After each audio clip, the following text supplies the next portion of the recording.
We're live. Yeah. Good morning. All right, we are live, and this is Cornerstone Life Center and Bold Ministries International. Yes, good morning. Yes. We've got our lovely co-host with us this morning, Apostle Norman Armstrong and the beautiful Lady Armstrong with him. And we are so glad to have you guys together with us today. And of course, if anybody that comes in doesn't know who we are, I am Toni Sawyer. This is my husband, Clifton Sawyer. All right out there. Good morning, Laverne. You're the early bird today. Yes. See you, Vern Mary. I'm glad Murray you're here. Van, Vern. Glad you're here, Laverne. And here comes Adele, and here comes Joe. There you go. Good morning. Good morning. Dion. Hello, Phyllis. You, hello, Deb. Oh, wow. I'm so glad to see you guys. And Sandra and Kim, I'm so glad to see you this morning. Yvonne, we're so glad to see you this morning. Y'all didn't party too hard last night, did you? I see. You left a little bit in the glass, didn't you? And sober us up. Yes. Here with us this morning, and it's a beautiful day outside. I don't know where you are, but I hope it's as beautiful where you are. Even if it's raining, it's a beautiful day. Good morning, Sissy and brother-in-law. I'm glad you're here. And Noel, I'm glad you're here with us this morning, all the way from Virginia. Hey, y'all look at them couples over there. That Armstrong couple, boy, they sharp, ain't they? Look good, don't they? They're pretty. Tell the boss man to get them a raise because they look so good together. Yeah, give me a raise. I definitely need a raise. Yeah, come on up a buttonhole higher. Well, here comes Connie, and I'm glad she's here. Good morning, Connie. Good morning. I'm glad you guys are joining with us this morning. And here comes my sweetheart Judy, and here comes Lori. I am so glad you guys are here. You guys on the ball out there. And Miss Eleanor, I'm glad you're here. Yeah, that's Mama. Good morning, Mom. Good morning. Nancy Crosby. We're just making sure got a whole that we team acknowledge here you this as you morning. come in. Dwayne, I'm glad you're Dwayne. here. Good morning. Yes. Mr. Lindsay. Guys, time to get in here and before we get started, but we're anxious to get started, and once again we haven't collaborated, so we don't know what's going to be. You guys coming on strong. Bruno Mars might come on out today. I'll tell you, all them hip hop. Hey, he had something in his cup last night. Oh yeah, I know Probably he did. so. Yeah. He ought to come on out this morning and get a little taste of our cup of stuff. Okay, now I'm gonna start. Well, I know we don't usually collaborate, so I don't know what any of us are gonna say this morning. Pure presence. But I do believe that it's going to be good and it's going to be beneficial. And we love you too, Lori. I'm trying to get you to be quiet so I can say something. Go ahead. Look at me like that. You been trying to cut this program off and bite you. All right. And good morning, Pat. Good morning, Lakeisha. I'm glad you guys are here with us. So anyway, we never collaborate. And so we're not sure what any of us are going to say, but we are here and we know that we're going to have some wonderful aha moments, some wonderful revelations that will come out of us today. And we thank the Lord for giving us a chance just to be here together as two churches and as a spiritual community. We want you guys to just settle in. And I know you may be sitting on your couch or whatever and have your cup of coffee or your juice or whatever, and maybe multitasking. I'm going to ask you to stop multitasking for a little while and just center in on what we're about to do, because I believe it's going to be good. It'll be good to us. If it's good to us, it'll be good to you, I'm sure. Yes. So I'm going to start by doing this, and I want to read something, and then I want you to do an affirmation after me, if that's okay. Yeah. And Pastor Norman and Lady Gwen, if you have anything you want to say or do before we start, feel free to do that. But I'm going to read this. Evidence that I don't love myself is when I try to improve upon myself. Evidence is seen when I compare myself to others, imitate others, borrow from their conditioning. I should embrace the shadow of myself, the darkest side of me. That darkness was created by my life experiences. I should not hate it, but I should use it to understand and forgive others. Can I say something before you finish that? It's good. This is good. You just said in there that, we talk about generational curses, and we've been through that in the box. It just comes to me that when somebody is dealing with generational curses in the sense of getting free from it, you borrowed programming from generations of your family subconscious mind. That's true. Now let me finish. Okay, go ahead. Okay, so I should embrace the shadow of myself, the darkest side of me. That darkness was created by my life experiences. I should not hate it, but I should use it to understand and forgive others of their behavior, which is spawned by their conditioning and evidence that they are in pain and the illusion of a false sense of self. So I want you to say this after me. I absolutely accept myself. I absolutely accept myself. I absolutely embrace my faults. I absolutely embrace my thoughts and shortcomings. They are a sign. They are a sign. Pointing me to what I really am. Pointing me to what I really am. I receive myself. I receive myself. Just as I am. Just as I am. Because when I receive myself. Because when I receive myself. I am receiving Christ. I am receiving Christ. Now I want to read a scripture to you. Let's see if I can find it right quick. That's good. It's in Colossians 3:11. And I'm going to read the verse up above it, which is the 10th verse. And it says, and have put on the new man, which is renewed in knowledge after the image of him that created him. And the 11th verse says, where there is neither Greek nor Jew, that means there's no nationalities, there's no different races, circumcision or uncircumcision, there is no rituals that are or rules or laws, there are no laws, barbarian, Scythian, bond nor free, there are no slaves or free people, but Christ is all and in all. So there are the distinctions that we see in ourselves and in one another is coming from those life experiences and that shadow part of ourselves that forms our personalities. But in that place where there is no Greek nor Jew, where there is no barbarian or Scythian, where there is no bond nor free, Christ is all and in all. So when I look at you and you look at me, we should look and see Christ. Not so much the personalities, because we have to train ourselves to look past the personalities. And so I wanted to make sure that we started out with that so that we can all be on the same footing, realizing that we are not down low trying to come up. We are up trying not to go down. Mm-hmm. And so we are already everything that we're trying to be, already everything we'd hope to be if we see ourselves as Christ. It said Christ is all and in all. So that means Christ is me. Christ is you. Okay. Mm-hmm. If you guys like to come back or talk to us about that, feel free to comment about it and let us share our insights on what we are talking about in that sameness. Mm-hmm. One of the things that has really struck me about this eternal essence that we are and have always been is that the eternal infinite self will not renege on its identity. Mm-hmm. Mm-hmm.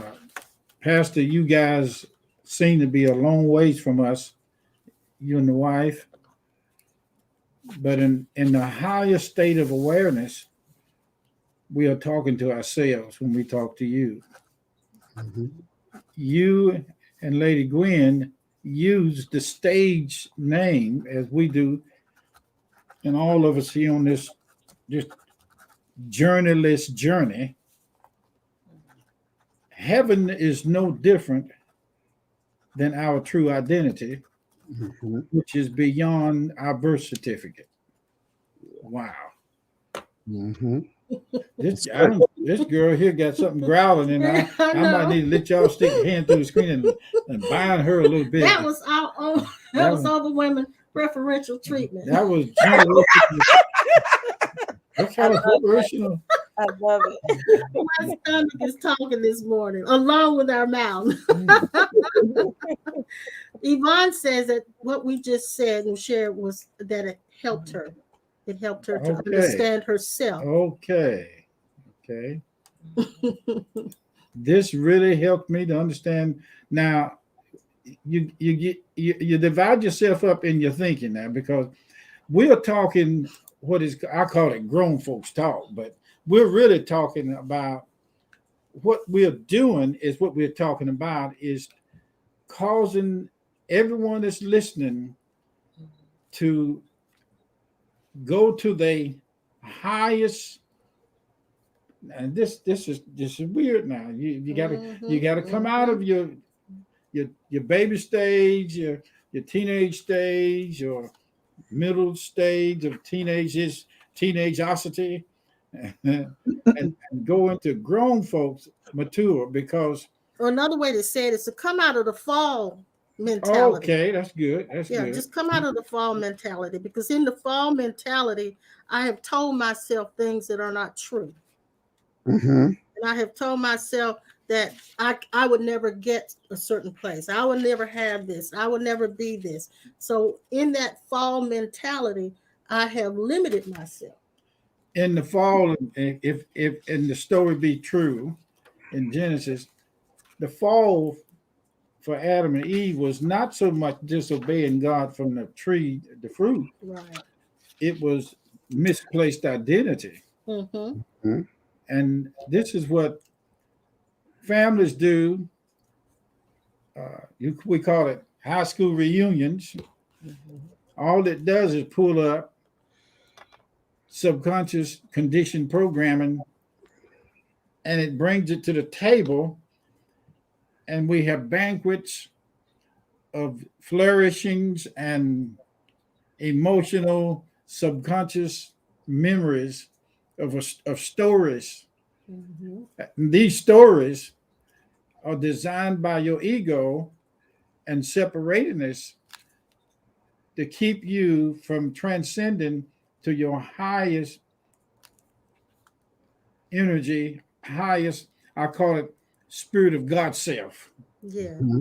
Yeah, that's what. Ain't nothing wrong with it. It's nothing right with it. It's just what it is. So the fall mentality is this. I kind of wrote some things down way back, and so this will kind of help you understand what we're saying. The fall mentality is when I fall into limiting beliefs, that we are damaging beliefs, such as I will have to do without, I will never be healed, or I'm inadequate, or I'm going to die without being fulfilled. Or I married the wrong one, and all that kind of stuff. Or I'll never find the right one. Yeah. No one loves me. I'll never experience happiness.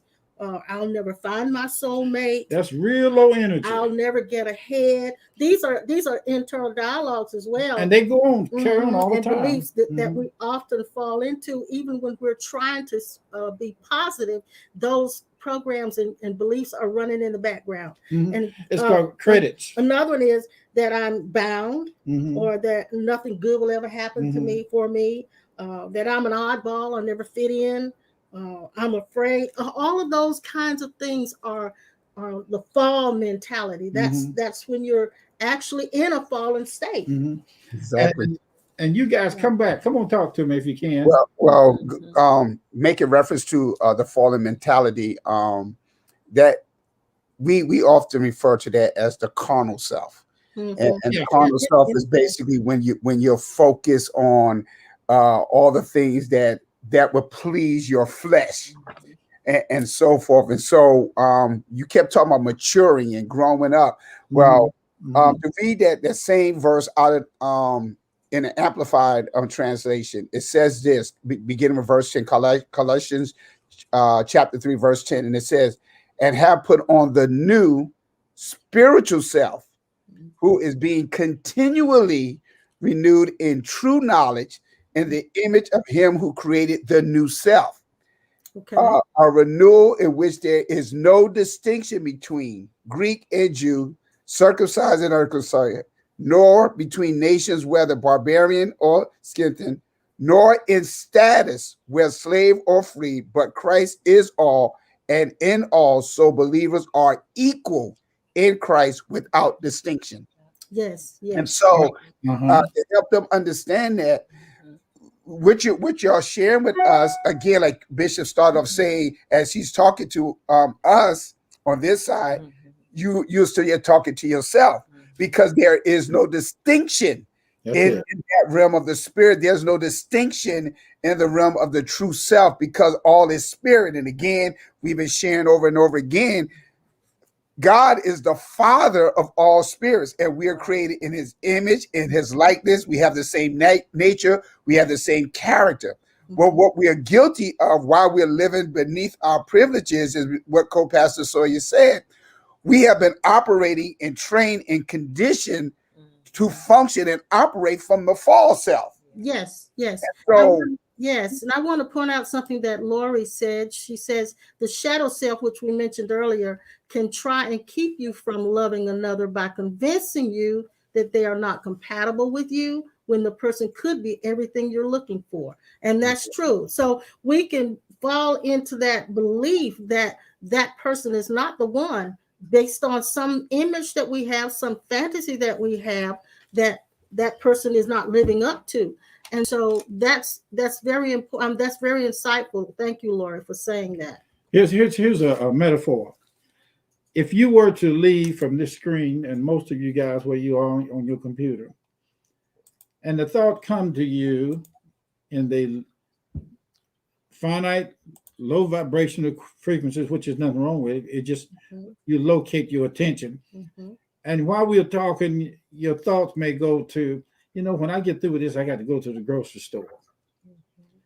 Now, the reason why you would go to the grocery store is because, first of all, the grocery store potentially has something there that you don't have in your house. Okay? Now, and now the next thing is, you don't have any problem locating that grocery store when you get in your car. You might get in your car, but when you get ready to go to the grocery store, your car changed from being a car to an automobile. And you know how to go to the stoplight. If you don't, you might write your list out, which may be your grocery store Bible or your grocery store Course in Miracles. But when you get to the grocery store, all of a sudden you are in a higher consciousness, awareness. You go through that place with your buggy, your cart, and your mask on. And if you don't find it there, you're going to find another grocery store somewhere where you can find it. This is what I call transcendence. This is what I call moving from the lower vibrational frequencies of not having what you need at home and going to a higher level of consciousness by placing your thoughts on going to the place in you where you can find what you need to take precedence over you at your home. Now, that you said a whole lot there. Yeah. And because I want to expound on that. Go ahead. I love that. What he does is he has a long sentence. By the time he gets to the end of it, you've forgotten what the first part of it was. Go ahead and expound. But I love how you started that metaphor or analogy, Bishop. That is amazing how you mentioned about the grocery store having the potential that you don't have in your own home. I love that. So now, if I was to take that a little bit further, well, that's how we all have been throughout our whole entire life. Talk to me. We go after something that has the potential of something that we don't have at home. So if we look at it in reference of churches, we each decide to go to different places of fellowship or whatever because we assume that it has the potential to give us something that we don't have at home. And I'm not talking about the physical building. I'm talking about us within ourselves. That's the grocery store. So we go, it's the simple economic concept of supply and demand. All right. Whatever I'm desiring at that time, I'm going to seek for something that I perceive has the potential to fulfill that need that I don't carry within myself. Right. And so when and it goes back to and it's funny because it keeps taking us back to stuff that we already said. Again, Socrates said, to find oneself is to think for yourself. So we have gotten trapped into a cycle where we think someone else or some institution has more to offer us than we actually carry within ourselves. I have a great friend of mine. I call him a mentor as well. His name is Richard Urich. And he said something to me. And it was amazing. And it dealt with vacationing, going to different places to vacation. And, we want to go to Hawaii. We want to go to the Bahamas and so forth. And we go and we have great adventures and excitement. But him and his wife, Miss Eva, they always just get in their car and they start riding around in areas that right here in the Low Country. We was never aware of these awesome sights and awesome and so he made this statement to me. He said, isn't it funny that you go far distances to experience all these great things and everything that you could enjoy is right in your own backyard. Look out there, Reverend. And people come to your place to vacate. Exactly. Exactly. So we're always looking for something that we assume has much more to offer us, which means we have not even searched the treasures because we have this treasure in earthen vessels. We have not even tapped into the treasure or the potential that we carry. Yes, and so that means we have not accepted ourselves as complete. So we should love ourselves before the image in our head agrees with us. I love that. Say that again. Say that last part again. Love yourself before the image in your head agrees with you. Exactly. Love yourself before you become what you desire to be. Love yourself because you are complete. And even the scriptures tell us that we are complete in him. We are complete, but we don't live from that place of awareness. But when you go to the grocery store, you change. You look for something else to make you complete. And it's right there in you that you go to your own inner verse from the universe or the outer verse, and you become all verses, which you've always been. Yes. You've never been one verse at home and then another verse at another place. You are the complete version of God manifested in the physical world. Now, we can call it carnal mind, monkey mind. You can call it by your first name, call it by your second. Call me Joe, call me Ray. Don't make no difference. The thing of it is that maturity does not get distracted where you have to, you go and come. God is here today. Yep. God left me, and then I had to get him back. Well, see, that's what separation belief is. When you believe that God can be absent, and there's no way God can ever be absent. Exactly. But we live in that space where we think God is absent. It's funny because we always talk about how I've heard people say that, quote unquote, the Bible or the scriptures contradict themselves. No, it don't. It's we that became contradictory. Like, for example, you just mentioned that we feel like, okay, I lost God, so I have to regain God, or God is displeased with me, so he left me and I got it. But then we always get up and say he's omnipresent. Yes. He's there. Now, you see what I'm saying? We describe him as omnipresent, but you are acting as though he's not because of something that you allowed yourself to buy into or believe. Right. He's always there. I mean, David said it best. He said, if I make my bed in hell, he's there. Well, you know what? Never separate from his presence. That's right. And you know what? The scriptures tell us that evil generation seeks a sign. Exactly. We are constantly, now I won't say all of us, but there are a great percentage of us that are constantly looking for a sign and evidence that God is present. Mm-hmm. If you want to find God, the next person you are looking at and talking to is him. But in order to see, somebody say, how do you see God 24/7? That ain't hard to do when you find out where he is and who he is. Yes, sir. Yes. I told you, I done told y'all, I done told you now. Whenever I want to find God, I look in the mirror. Now, wait a minute. There's something in your mind, in the monkey mind, in the false identity that says, God can't look like this morning. He just woke up. He's the ugliest thing since last night. Because we fall back into those beliefs. But what falls back? Yes. Mm-hmm. What falls back is, I'm going to say it now, what falls back is the fall. You fall. That is the fall. That is the fall. Mm-hmm. Listen. Sin has no more place. Darkness has no more place except, oh God, sin, or whatever you want to use words or terminology, this stuff that we've been messing with called darkness and sin and all that. I had a chance to meet the essence of darkness in its God form that had something to do with Solomon's temple years ago, and God visited the holy place as darkness. Yep. And everybody had to back up. In fact, God shrouded itself in darkness. Now wait a minute.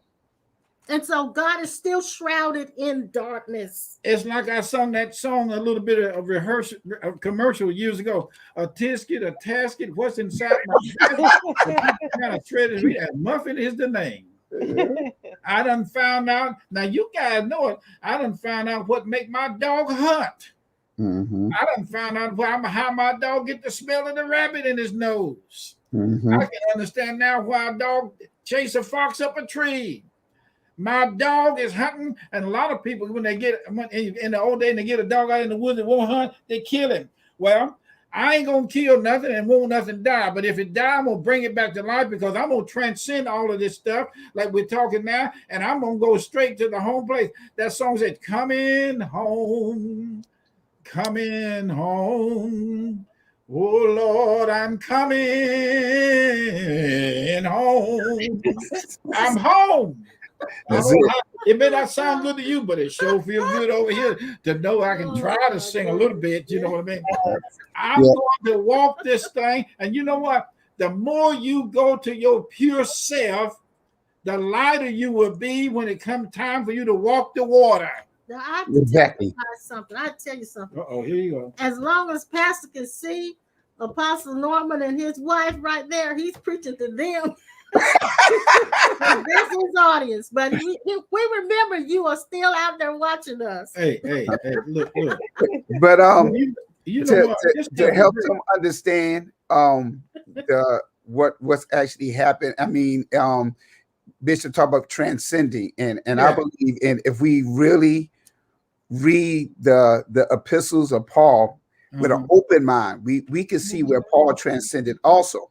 But Paul had to do something that Bishop has shared with me, like I said, years ago, when he said to me again, if I want to be successful at bowl, then I would have to go back to sleep in order to fulfill that. And of course, we know I already shared, I don't want to go back to sleep. And so we see where Paul was trying to get the people, all the letters and teachings that he shared to all the different and I don't want to say churches, I want to say communities that he ever came in contact with. in 1 Corinthians chapter 3, he says this. He says, I, brethren, could not speak unto you as unto spiritual. So if we pause there for a moment, because there's a pause, there's a comma there.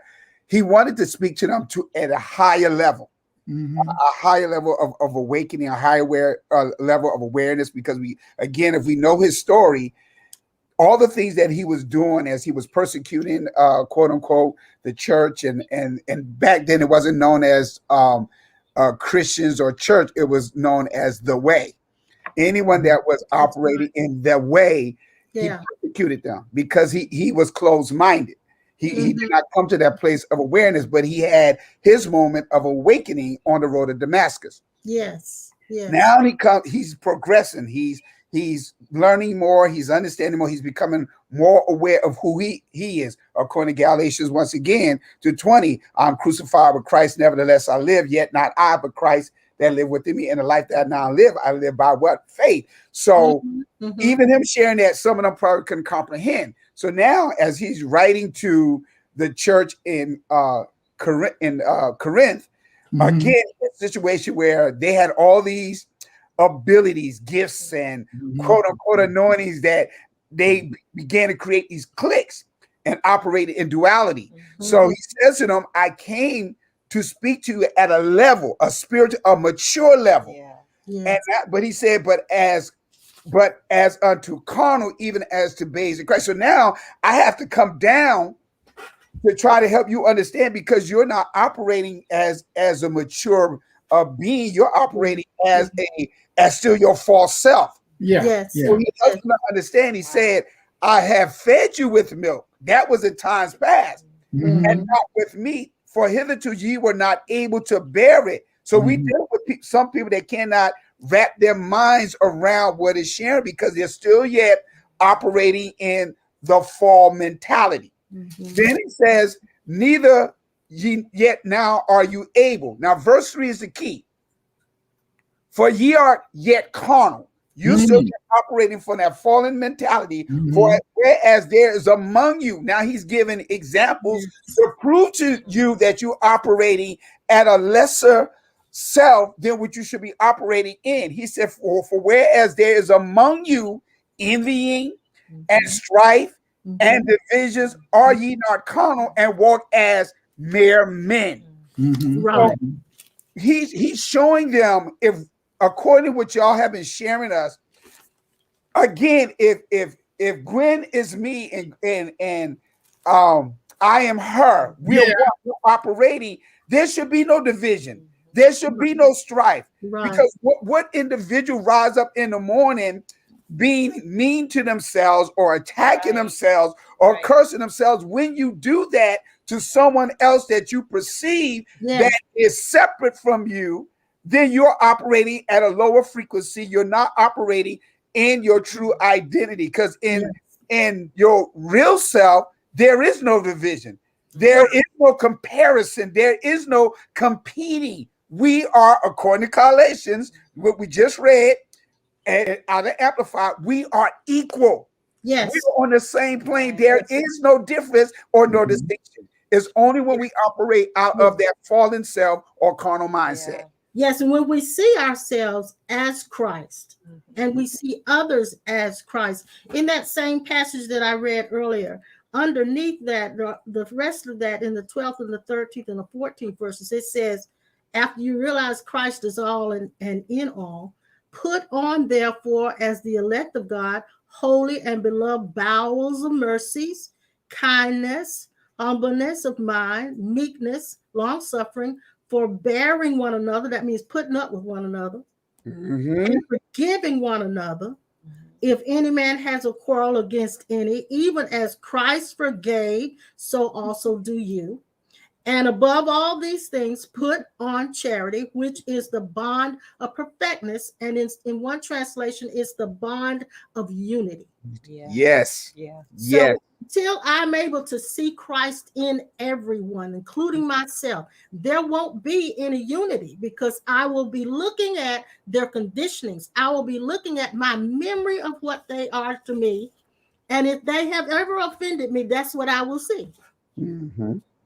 I will not be able to see past that until I'm able to see Christ in myself and look through Christ's eyes at that person. I want to read something to you guys here, and this is probably part of the Course in Miracles. It's in a different word, but I'm going to read something to you, and then I'm going to come back in this, and I'm going to show you how transcendence is done. Okay.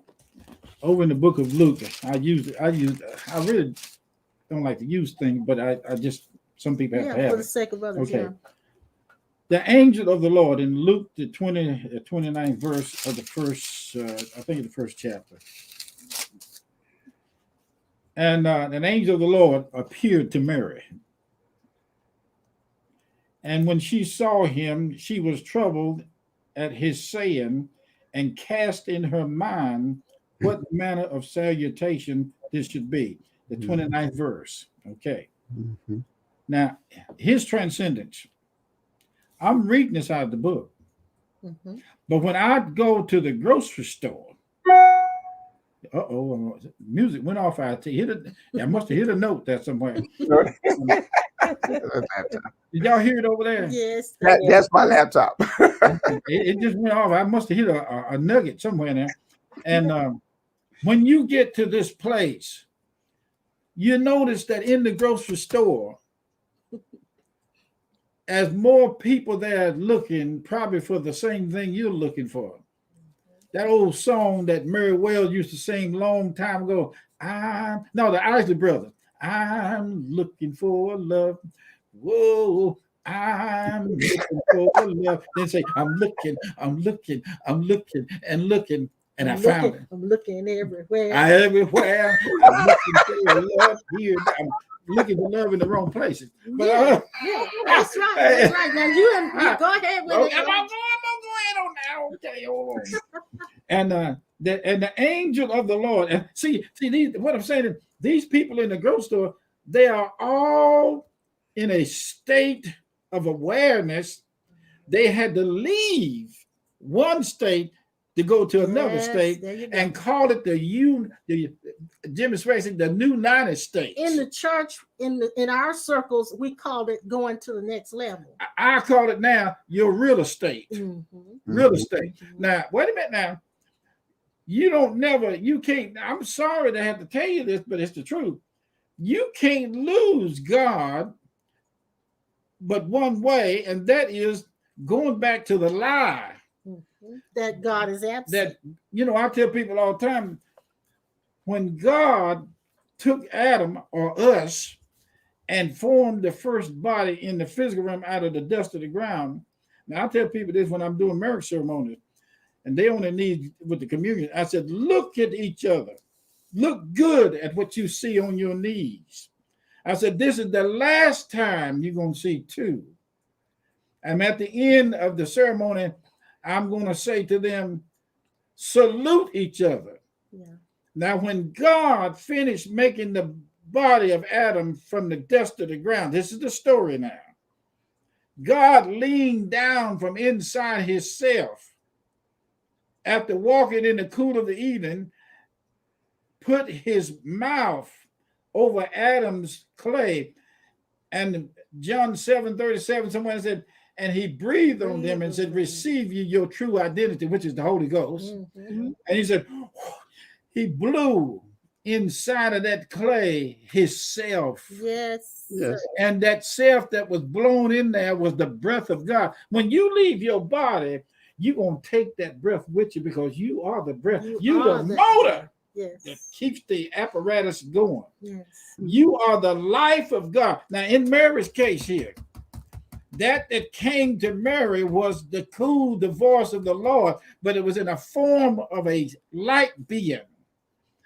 When we got in these bodies and started, see, Adam didn't have no street lights around him, and it symbolized again the wise men who found the baby Jesus in the manger. They didn't have no street light. The only light they had was the star Bethlehem.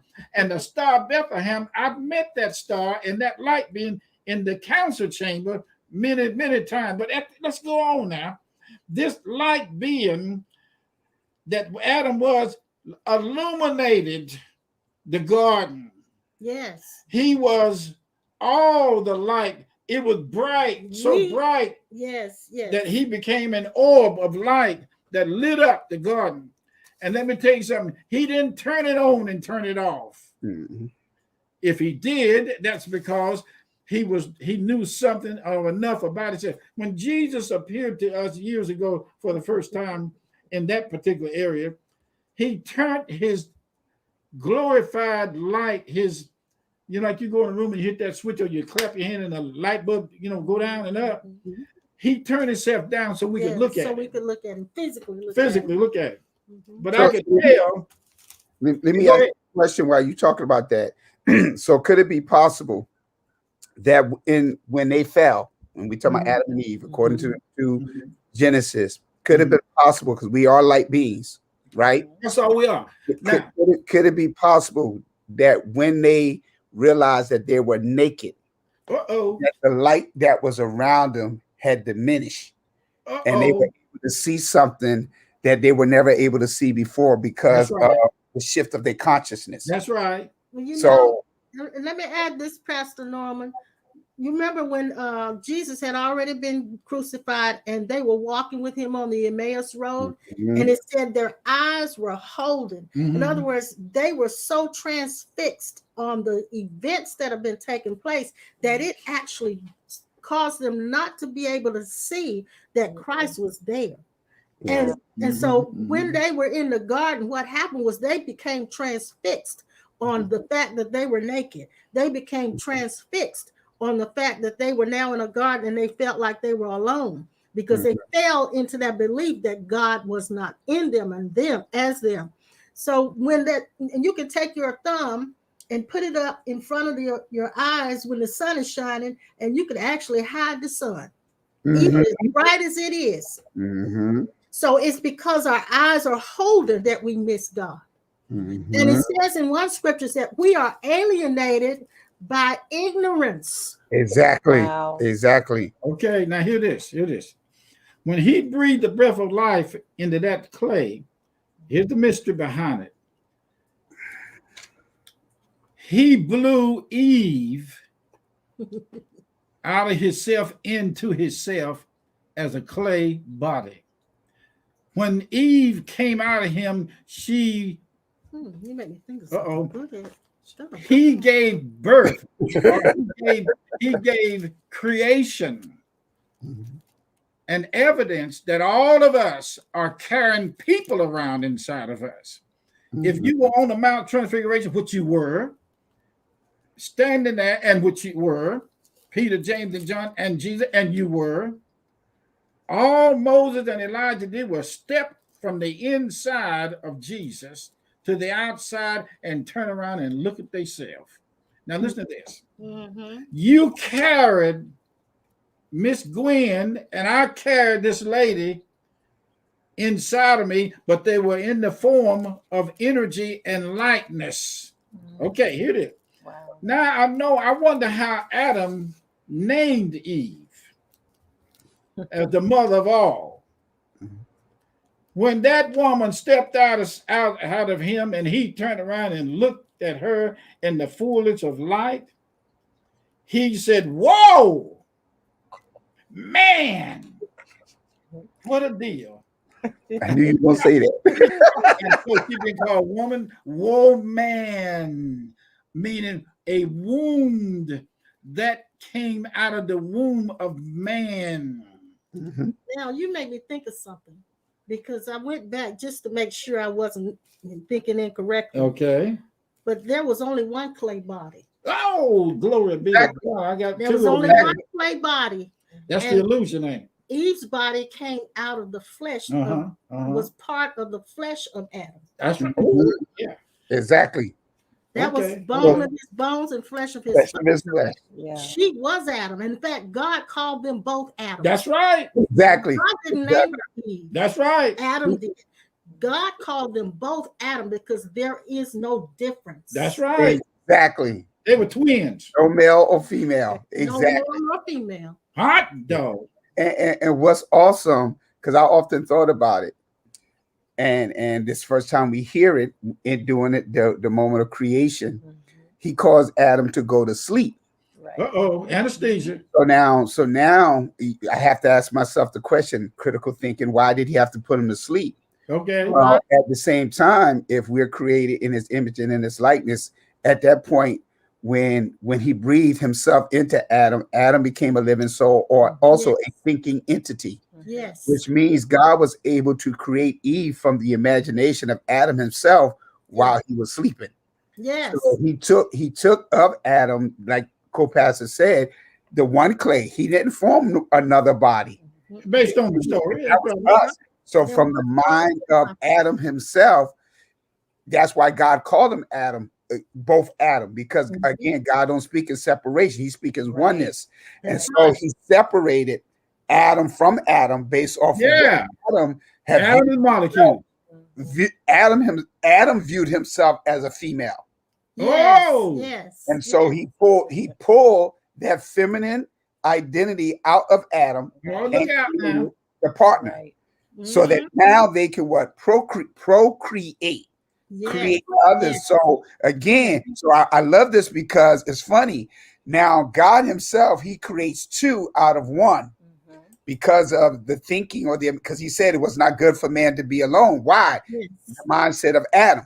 So now he has two. Okay. But now in order for we to procreate, we have to come back together because like Bishop said, we carry life, male and female. We carry life, but we need one another to create that life on the other side of us. Right. Yes. And I know I'm gonna be graphic, but I carry the part of life that is considered the sperm. Exactly. Yeah. Exactly. He carries a life that's considered the egg. And if God had that baby kept it formed without coming together. That's right. The sperm and the egg have to totally merge. Yeah. And then life is formed in the matrix. So again, or in the womb. And so that's what people need to understand. We are one. We have. That's why we can't be treating one another the way we treat one another if we understand that we are of the same essence and nature of God. Right. Yes. Yes. Now I carried the image of her, and we carried it in each other. How many lifetimes have I transported her and she transported me around until we found this next suit to put on, which is these bodies? That, like I've always said, different cups, but same juice. Now we're gonna come back to this later on during the week because I never did finish telling you the power that creates people. I told a lady this, the doctor, we visit as spirit-like beings before we finally settle in on coming forth. We decided in our infinite mind whether we want to be born naturally or cesarean. We go on there and you say, this time I'm going to be a female, or this time I'm going to be a male. That's what the church don't understand about homosexuality and lesbianism and all that kind of stuff in the physical world. The spirit of the eternal self is neither male nor female, but the download of the last of the many evolutions in the subconscious mind, that download record is still in there. So I'm going to say it like this. We as light beings come here and take on the ideal of a male being a man. Excuse my French when I say this, the word of hell out of somebody to get them to understand how to walk in the infinite eternal forgiveness and not bring charge. But they go in the Bible and get mixed up in the carnal mind or in the fall statement of mind, the fall essence, or get mixed up with the ego and start going around trying to kill everybody that's in the homosexuality in a physical body, denying the fact that the eternal self is neither male nor female. And you brought up something. I'm not for it, but why go around killing everything and beating everybody up? Because they chose to wear the suit that they're in, and the ego is the one that's got it crossed up inside. So you want to kill everything like that? It just don't. They just don't understand it. There's a man named Brian, I think it's Brian Weiss, who has kind of had a career on past life regression. And his daughter, I can't remember her name, but his daughter was having some problems with her eyes, and she was having cataracts, and she's young, she's very young, but the doctors told her that she had a type of cataract in both eyes that eventually she could go blind. And so she, of course, wanted to be healed of that. And she never really believed in what her dad was saying, what he was dealing with about past life regression and all of that. But she said she allowed her daddy to regress her. And when she said when he did that, she saw herself as a little old man. She had asked herself earlier, why do I have the eyes of an old man? And so, but when he regressed her, she actually saw herself in the body of an older man. And this old man, the people in his neighborhood thought that he was a wizard. So they got together and they burned his house and they burned everything up. And they affected his eyes. They burned his eyes. His eyes got burned in the process. She saw that, and her daddy said to her, go to the end of that life. And what is the message of that life? And the message was, when she went to the end of that life, she realized that sadness causes blindness. That was the message. Wow.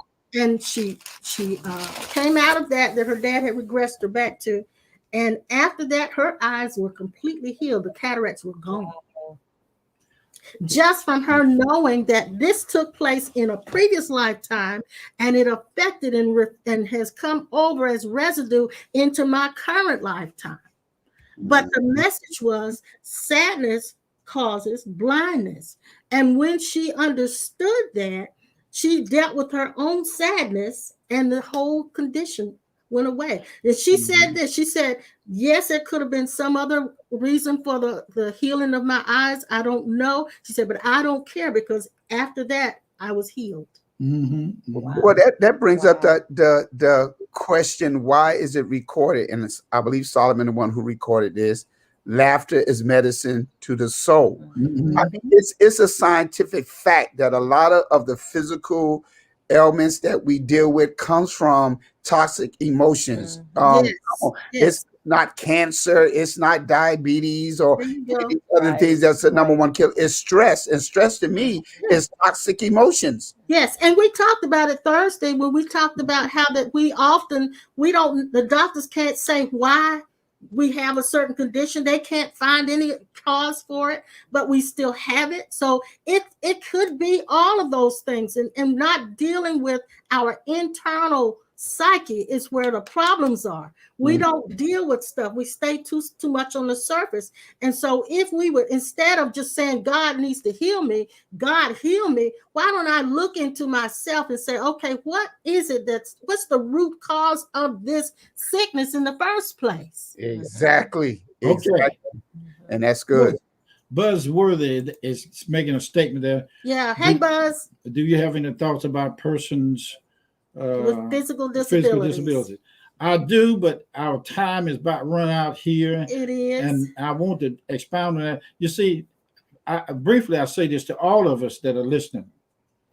There is more to you than what meets the eye. Yes. Definitely. Yes. And the eye needs to go on the witness stand and testify all that it was conditioned for.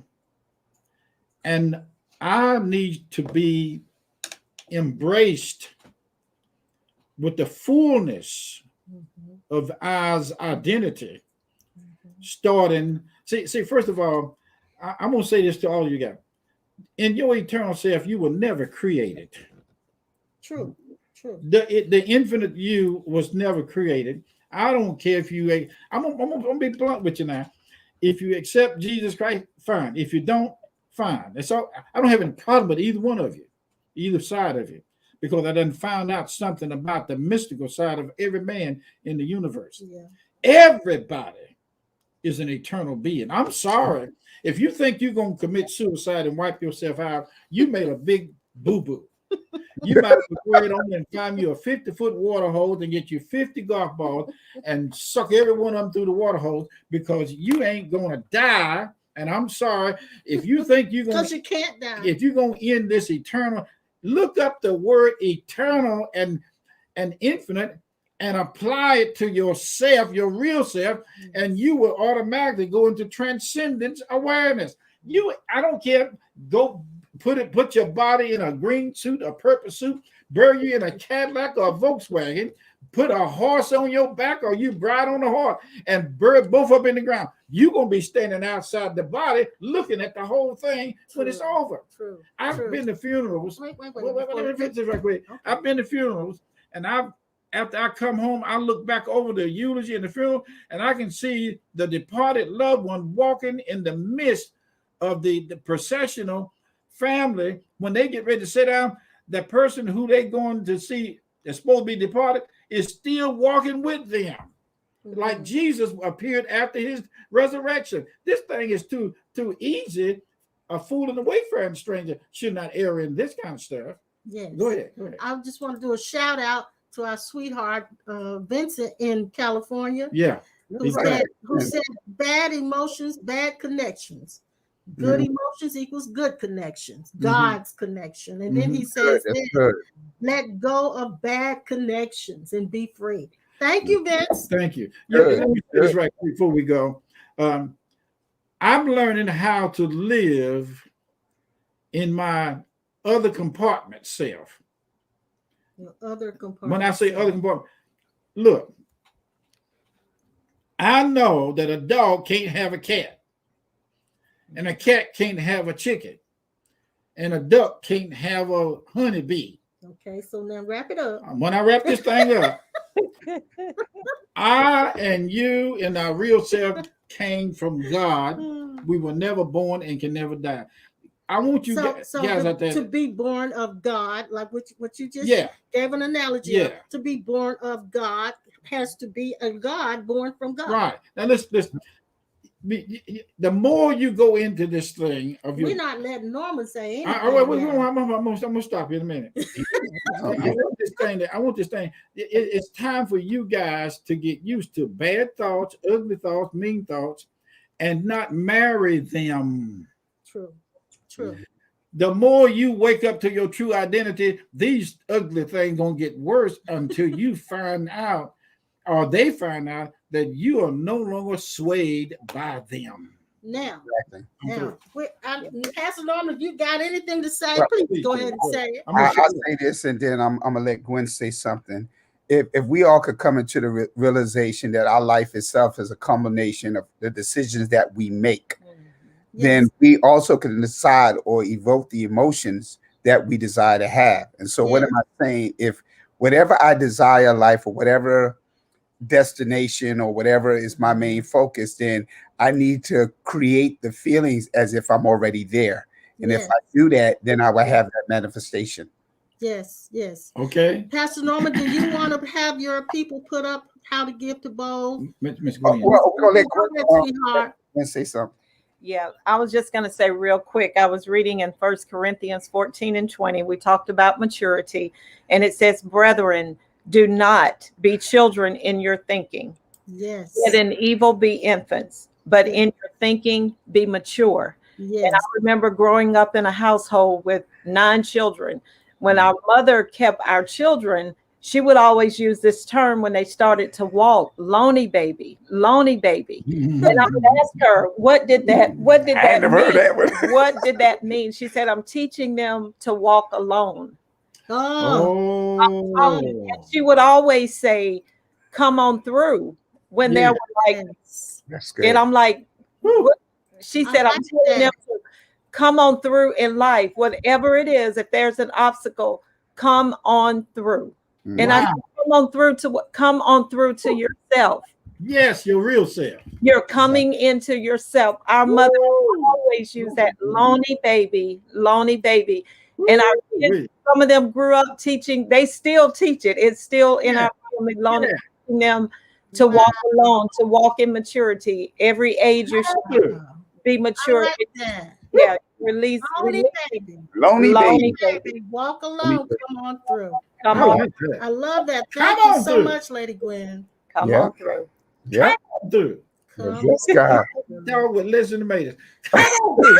Come on through, y'all. Come on. He gonna go in there free.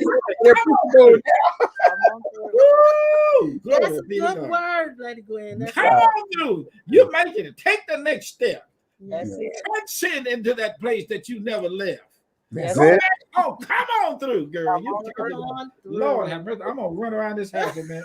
Oh, Lord. Yes. Pastor Norman, I know that you guys have a budget you have to meet. So if there's anyone that you would like to have put your giving information on screen, we can do that. If they put it in the comments, I will post it for you.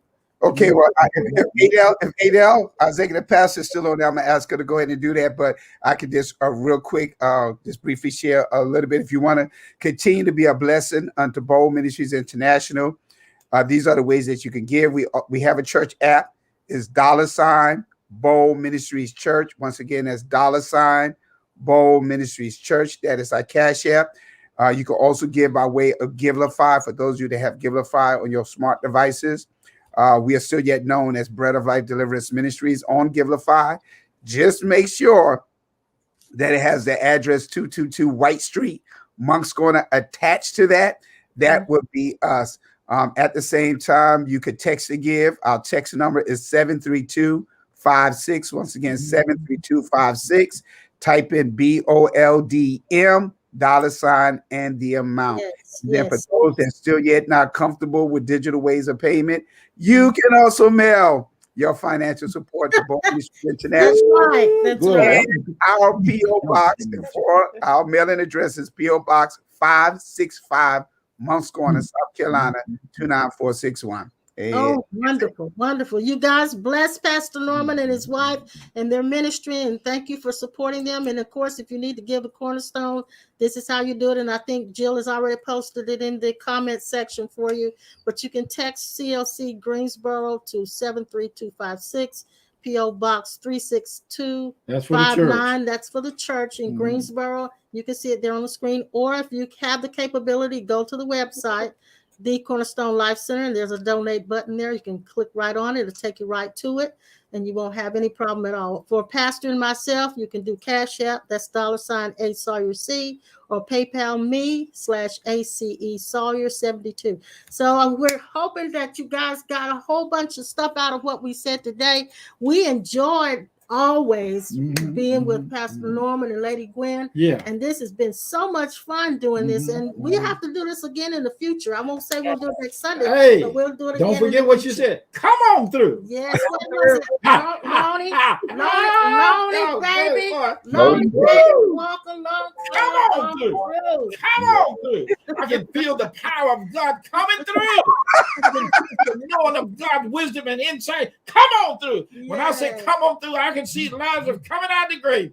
Come on through. I can see the woman with the issue of blood being healed. Come on through. I can see the rivers of Jordan roughed up with the power of God. Come on through. Come on through. Come on through this thing. We can make it on every side of the rope. Hold it in the middle. Just come on through. Type it in. Come on Hallelujah. Come on through. Yes.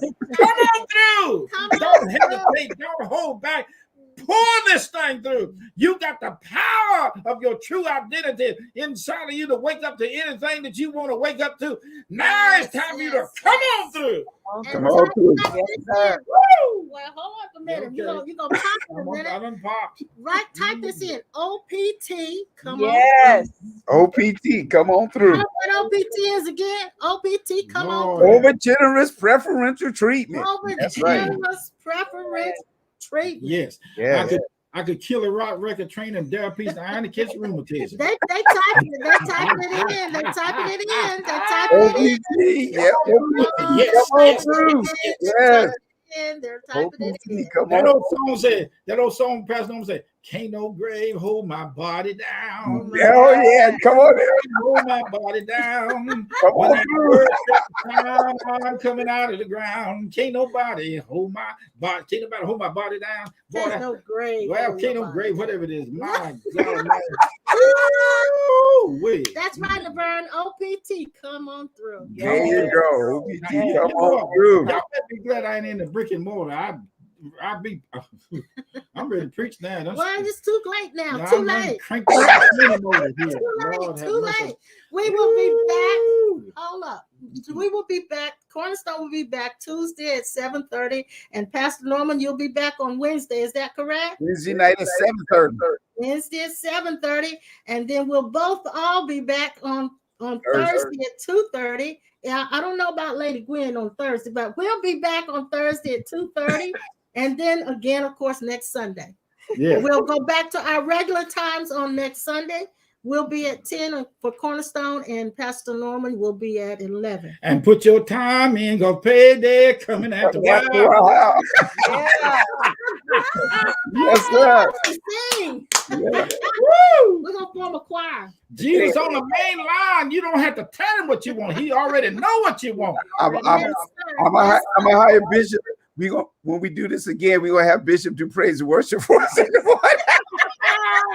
That old thing, come on in the room. Jesus is my doctor. Bring me all my medicine in my room. My God Almighty. Woo! I could cut a step right now. Vincent, we thank you for your Cash App. Thank you so much. We got that. Thank you for that. Wow. Father, we thank you for everybody that's listening, for the Armstrongs and Brother Norman's mama and everybody else's mama that we can't see. We thank you right now as we speak to the Christ in all, the Christ in us, honor the Christ in all of you guys.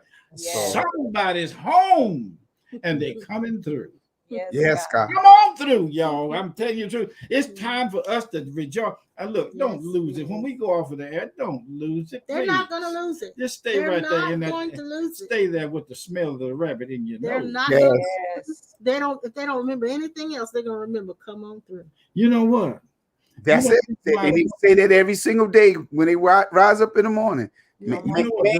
Again, remember, evoke the emotion that you desire.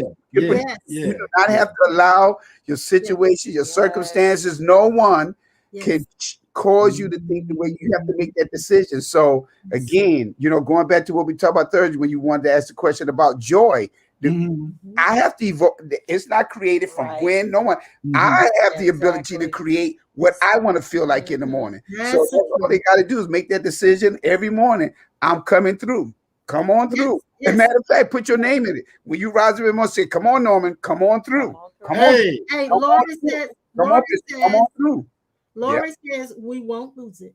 No. We won't lose it. And on that note, you guys, we will see you on Tuesday and on Wednesday. We love you so much. Thank you. And on Thursday. And on Thursday. And on Thursday. Yeah. Bye-bye.